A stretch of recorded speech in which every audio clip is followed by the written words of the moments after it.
Richard Serra, standing at the foot of the steps, looking into his sculpture. This is a piece called Intersection 2. It was built in 1992-93. It consists of 4 identical plates, even though you might think that each plate is different.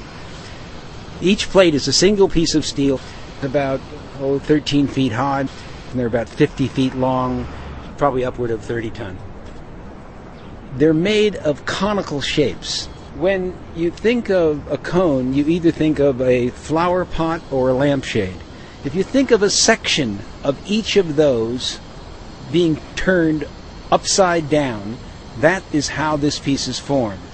What that does is make 3 different juxtaposed spaces, a contained elliptical space in the center and 2 flanking passages.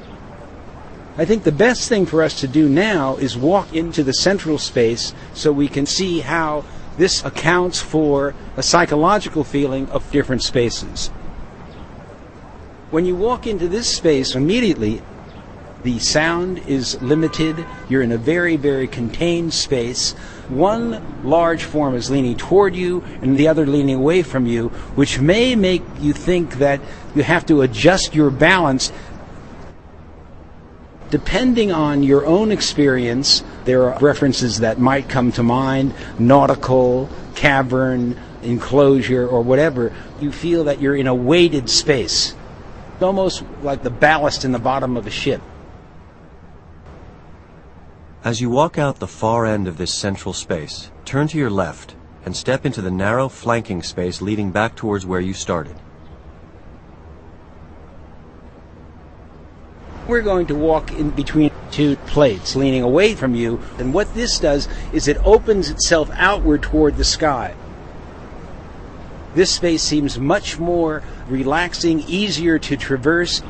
The fact that you can see through to the open end before you arrive at it allows you to walk freely through it. When you emerge from this space, please turn to your left and walk over to the passage on the far side.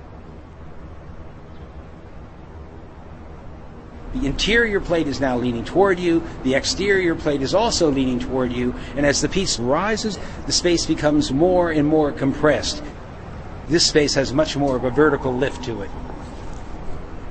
I decided the height in relation to my body movement. At a certain point, if work becomes too high, you look up and the physical space won't be registered with your body. It just becomes like a building. These pieces still have their mill scale on them.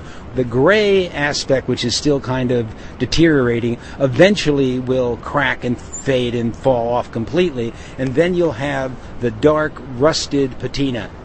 That patina will continue to oxidize over 8 years. The reason this piece still has its mill scale on it is that it's been stored inside.